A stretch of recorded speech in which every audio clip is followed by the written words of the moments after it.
There are many people who come and tell me, Brother Zakir, why can't Almighty God become a human being? What's the problem? God can do anything and everything. So why are you limiting God? God can do anything and everything. So why can't he become a human being? So I tell them, even if I agree with you, for the sake of argument, that God can do anything and everything, and if God becomes a human being, then he ceases to be God, because the qualities of God and human being are different. Almighty God is immortal. Human being is mortal. You can't have an immortal, mortal person together. You either have mortal being or immortal being. You can either have God or man. You can't have God-man. You can't have a person who's immortal and mortal at the same time. It's meaningless. You either have God or you have man. You can't have God-man. Almighty God has got no beginning. Human beings have a beginning. You can't have a person who has a beginning and no beginning at the same time. It's meaningless.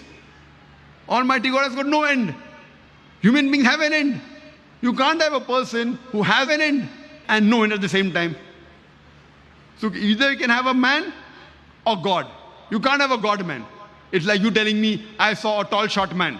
You can either see a tall man or a short man. You can't see a tall, short man. It's meaning opposite. You can have medium height, but not tall, short. You have a fat man or a thin man. You can't have a fat, thin man. It's meaningless. The qualities of Almighty God and human being are exactly opposite. You can either have God or a human being. So if God becomes a human being, he ceases to be God. Almighty God does not require to eat. We human beings require to eat. Allah says in the Quran, in Surah Anam, chapter number 6, verse number 14, he feedeth everyone, but does not require to be fed. We human beings, we require rest, we require sleep. Almighty God does not require rest and sleep.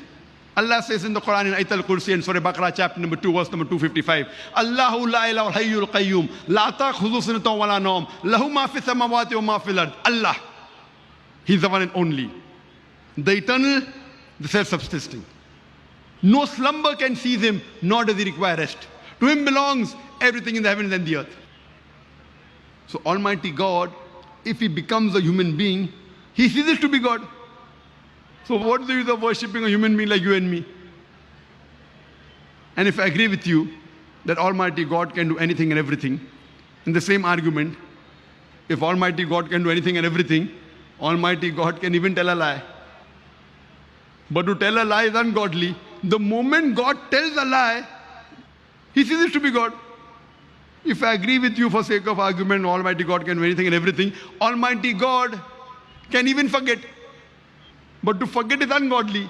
Quran says in Surah Taha, chapter number 20, verse 52, Allah subhanahu wa ta'ala never forgets. The moment God forgets, he ceases to be God.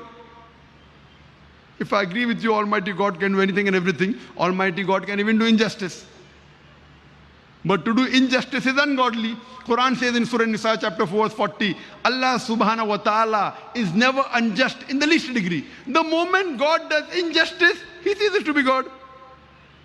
If God can do anything and everything, then God can even make a mistake. But to make a mistake is ungodly. Quran says in Surah Taha, chapter 20, verse 52, Allah subhanahu wa ta'ala never errs. Allah subhanahu wa ta'ala never makes a mistake. The moment Almighty God makes a mistake, he ceases to be God.